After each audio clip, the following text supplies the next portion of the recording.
Праздник знаний продолжается. Начнем выпуск с открытия новой школы. Зеркальный телевизор с онлайн-вещанием, современная пропускная система, позволяющая родителям и педагогам отслеживать детей, и даже универсальная интерактивная трибуна с электронным дисплеем.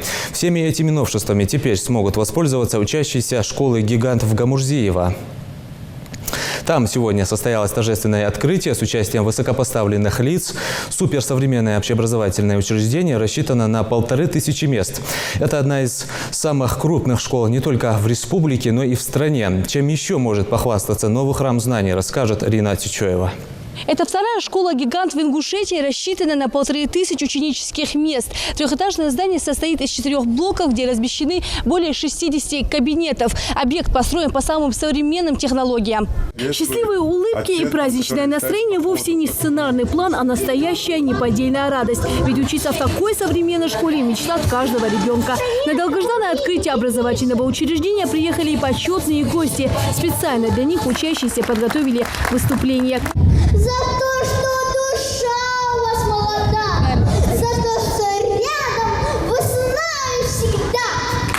В этот день школьникам желают главного – хороших отметок. Заместитель министра образования и науки России Ирина Потехина зачитала приветственный адрес от министра. Вы стоите на пороге невероятного мира знаний, который готов открыться. Необходимо лишь усердие и любопытство.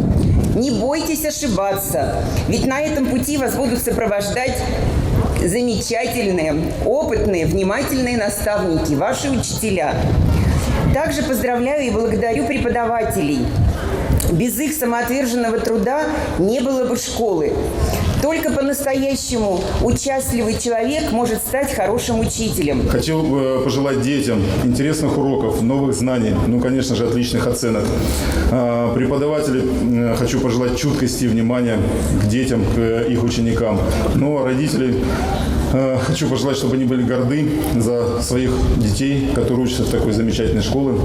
И пожелать всем удачи и успехов. Нобелевские премии, лауреатов, которые будут от школы. Давайте договоритесь, одного хотя бы сделайте. Договоритесь, одного достаточно.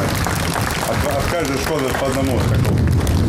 А если серьезно, дорогие друзья, Федеральный центр лицея президента Станислава Владимировича Путина, правительственного блока Дмитрия Анатольевича Медведева, социального блока правительства, Министерство просвещения и, конечно, контроль полномочного представителя дает свои результаты. И вот долгожданный момент. Большие ножницы перерезают ленту, и двери в новый храм знаний открываются.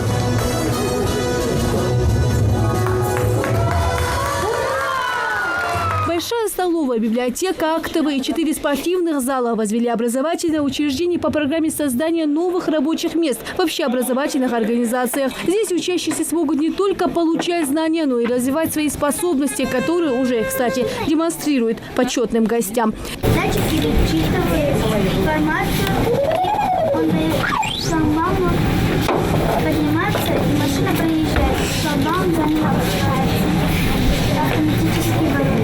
Зеркальный телевизор с онлайн-вещанием, мультимедиа, проектор для актового зала, а также универсальная интерактивная трибуна с электронным табло и дисплейной сенсорной системой. Помимо прочего, коридоры и классы здесь оборудованы ультрафиолетовыми бактерицидными лампами для обеззараживания воздуха. Адам Шанхоев признается, что учиться в таких условиях – просто мечта. Здесь очень красиво, красочно, уютно. Больше всего мне понравилось спортивный класс. Здесь большая школа, и она красивая, разных цветов.